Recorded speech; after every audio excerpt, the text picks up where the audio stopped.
everybody. As the title indicates, winter is coming. I certainly hope it's a long ways off yet, though. But today is November the 7th, and we had our first frost. Amazing. I think there were frosts on the southern end of the island earlier than this, but here on my property, November the 7th, 2017 is the very first frost. Overnight last night it went down to 0 degrees centigrade.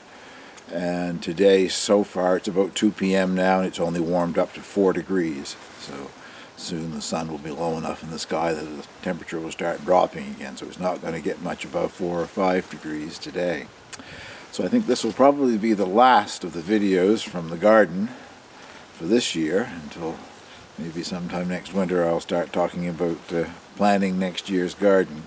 I'm standing between my rose bush, the huge thing that's probably 10 feet wide and 10 feet tall, probably 15 feet wide and 10 feet tall, that I started from one of these little rose hips a number of years ago. And there are literally thousands, if not tens of thousands, of those on the bush this year. And this is my hazelnuts. I've harvested everything, I think, although I did find another cluster of 4 nuts just the other day. But I want to show you something to begin with in the video, show you something that's happening with the rose hips, and then I have the last of the harvesting to do. I want to bring in my turnips, Rutabagas that we call turnips here, and show you a few other things. I've got a plan to feed all those tops to the hens, so I'll probably show you Angel with the hens, and the hens enjoying some of the foliage. But let's get started here. I want to show you something that's going on right here with the rose hips first. I'll zoom back out in a second and show you some more of the little rose hip berries. But if you can see down in here, some of these clusters here and down in here, there's just 1 or 2 berries left on each one. Every time that I've come out here in the last 10 days, I scare up what we call a partridge, a rough grouse. And that's what it's doing. It's here enjoying the early crop of fall fruit for it. This thing, as I say, has got probably 10,000 or more of the little rose hips on it. And let me get back here, give you a better look at this side of it anyway. That was Angel that just walked by. She'll appear later on. It's always completely cleaned of berries by summertime. The winter birds use it, and also just shortly now the robins and the starlings will start to do their fall migration, and they fatten up on this sort of thing before they leave. It's not only a beautiful bush as far as its flowers, but it's a great bush for wildlife. Well, Diane, that is my entire Tahitian squash harvest right there. I weighed this one. It's just an ounce or 2 short of 6 pounds. This one I didn't weigh. It's different shape, but it weighs a little less too, I'm convinced. I'm not certain now if I can ripen these things or not. Talking to a friend of mine on the weekend who had a number of Waltham butternuts that didn't completely ripen, and she says she's always put them in a brown paper bag and they ripen up. So these are going to go in the house, and maybe they'll come back outdoors on sunny days. This might be ripening starting here on this one, but it's the way they grew on the ground like that, so that part didn't really have as much sunshine on it, so it was a lighter green, but that's really the color it should be there when it ripens.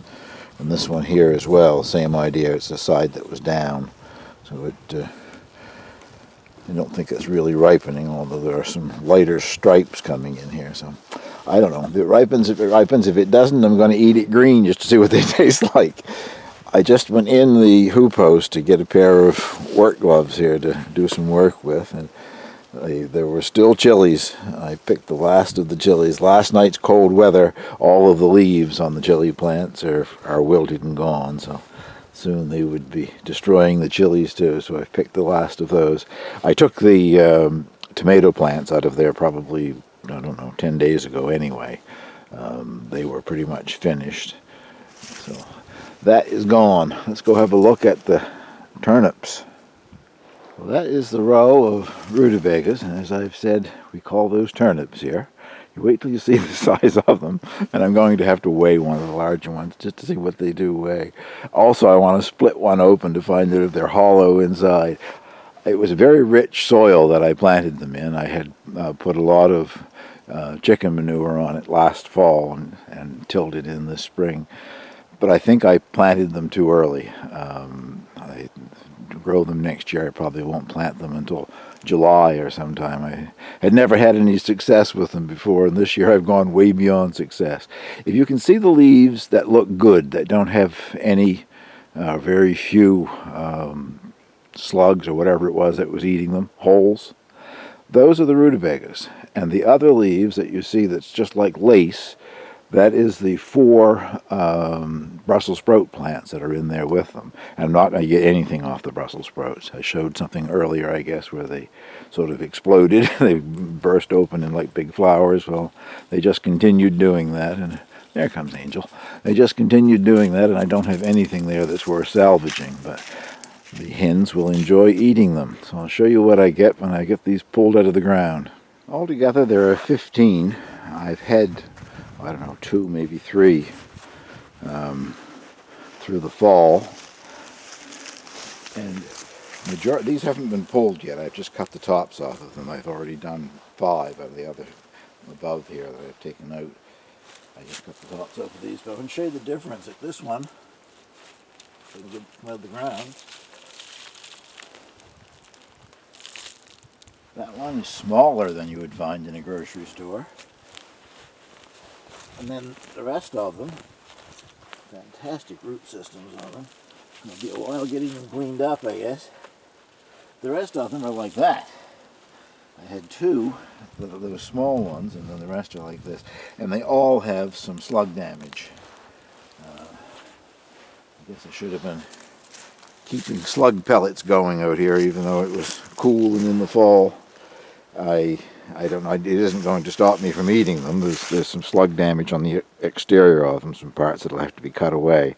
I'm just not sure if that will affect how well they store or not. When you buy them in stores, sometimes they're waxed. If anybody's ever done that and wants to leave a comment, I'd appreciate it.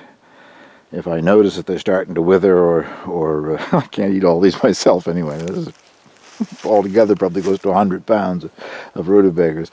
But if I notice they start to wither or whatever in the basement, I will peel them and blanch and freeze them. Well, there they are, picked and somewhat cleaned. I cut the roots off of them and washed them down with a garden hose. Now to get them in the basement, because I imagine we'll have more cold weather tonight, and exposed like that, the frost would probably damage them. Before this video ends, I'm going to select one of the larger ones and take it up into the kitchen and cut it up and cook it and see what they're like. I'm curious, sometimes rutabagas, turnip will be woody. I have bought them from stores before that just could not be cooked. You could boil it for an hour and it was still like wood. I don't know. And they weren't large like this. It doesn't have anything to do with size. I don't know what causes that, but I want to know before I store these in the basement all winter that they're at least going to be good to eat. So I'm going to select a large one, weigh it, and cook part of it. Well, that's a wheelbarrow load of turnip and Brussels sprouts leaves. I'm just about to let the girls out to free range. It's now about 3:30 in the afternoon, and I'm not used to the time change yet. Our time changed on Sunday, and I hate it when it does it this time of year. It gets dark so early in the evening. It'll be practically completely dark by 5:30, so I'll let them out, and I'm sure that it'll be shady enough that they will go inside by 5, and I'll be able to come out and close them up again. But they still like to get out. There isn't a lot of green stuff around, but they dig for bugs and whatever. I'll take the leaves inside, but I suspect they'll all just come running out past me, and they'll enjoy the leaves either later on today or tomorrow. Well, enough leaves there to last them several days, I suspect.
I guess they are going to enjoy them a little bit. My rickety old wheelbarrow has seen better days. I will need a new one come spring. The fiberglass body on it is just fine. All the metal is completely rusted. The handle's just hanging by one side. I think somebody commented just a day or so ago that I probably lost a lot of the original hens that are 6 years old. I have lost a few, but very few. One of the barred rocks and my only Rhode Island red for sure. I don't really recall losing any other ones. I know I've never lost any of the banties. And the white birds there, those are chanticleers, and they're younger. They're 3 or 4 years old now. I have to look back to find out how old exactly, but they're younger birds. I haven't lost any of those. Angel seems to be camera shy. She's behind me here.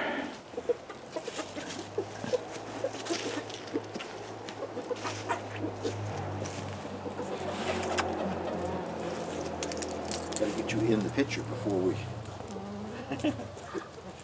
I close it down. You've got to be in, or I'm going to get criticized for not showing my girl.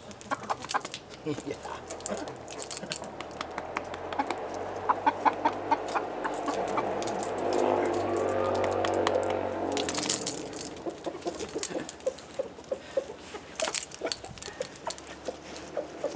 She's a good pup, and she has never once in the year and a half or so that I've had her ever bothered any of the birds. When I'm cleaning out the coops, she'll lay right down on the ground and they walk all around her. Well, there's a little look at the birds. Now I'm going to go in the house and see what I can do with the turnip, and I want to show you my host tomatoes. I'll give you a little look at the quail coop. That has been winterized with plastic all the way around. Quail don't mind the cold, but they do not like drafts, so I eliminate as much draft as possible, cover it with what they call banking plastic every fall. Some of it comes off in the wintertime. I have to go out with the staple gun and reattach it, but for the most part it works. Just give you a little peek inside here at some of the quail. Not very good to show you the coop and not show you who's inside here. Several breeds, if you remember when I got these hatching eggs, they're all related to the Japanese Coturnix quail, but there's several derivatives of them. And that's only a portion of them. I guess I have over a dozen, maybe 13. I think I had 14 and lost one. So still laying eggs. They're over a year old. A year and a half old, probably. Well, these are my two host tomatoes started from cuttings. The one closest here was a much larger cutting, 3 or 4 times larger than the one over there, but it seems to have caught up. And the interesting thing is, I don't know, under these lights it's so hard to film anything, but if you can see blossom buds or not, but they're in bloom. And the interesting thing, I'll just do some tweaking here, make sure I'm getting them pollinated. The interesting thing being about it, they both bloomed the same day. Even though one of them was a much smaller cutting when I started it. They seem to be doing quite well under lights. I don't think I've seen any of the blossoms fall off yet and start little tomatoes, but I would say I'm going to have tomatoes anyway. I'm going to lower those lights down closer. I'm trying to keep them as short as I can. If necessary, I'll prune them back, but I obviously can't prune the tops off of those because there's flowers on it. Anyway, that is my host tomato update for this late fall going into winter. And now let's cook some rutabaga, turnip. I don't know if it's the largest of the turnips or not, but it's definitely one of the largest. I just selected a big one and brought it in. 6 pounds, 10.85 ounces. You might as well say 6 pounds and 11 ounces. See if I can get that to change to metric. 3.03 kilograms. Metric. So those larger than you'll ever see in a store. I think mainly, they could certainly grow them that large if they planted them as early as I planted mine, but the market just wouldn't be for them. Most people would not want to buy anything that large in a turnip or rutabaga, whatever you want to call it. Well, let's get this thing cut up and cooked. I'm going to attack it with my Chinese cleaver.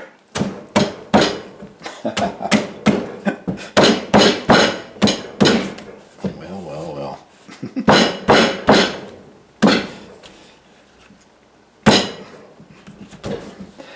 Not as easy as I thought it would be. Well, I'll bring you back when I get that in 2 pieces. Turned it on end and not having any more luck that way, so now I'm going to try with a hammer. Ta-da! Maybe that's another reason why they don't sell 9 or 10 pounders in the store, I guess. Coping with it isn't easy. Well, it looks pretty good inside. I will cook about half of that, so I'll slice that up and cube it, show you what that looks like when I finish, and then we'll put it on to boil. Well, it was much easier to slice after it was cut in two. You could flop it over onto the flat side and slice it quite easily into slices, quite thick slices I did, and it peeled easily as well. So it's just in some water with salt, and I will boil it, cook it until it is tender. And my favorite way to eat it is just mashed with salt, pepper, and lots of butter. So I'll give you a taste test when this finishes. Just a quick dinner tonight. I'm having some broccoli. This is some of the broccoli that I blanched and froze earlier in the summer. I just took it out and steamed it for a few minutes. Some of my homemade beets. Got to try the turnip. I must say it cooked very quickly. And it mashes nicely. You can see that big bowl there. I'll have enough for, well, many more meals, I guess.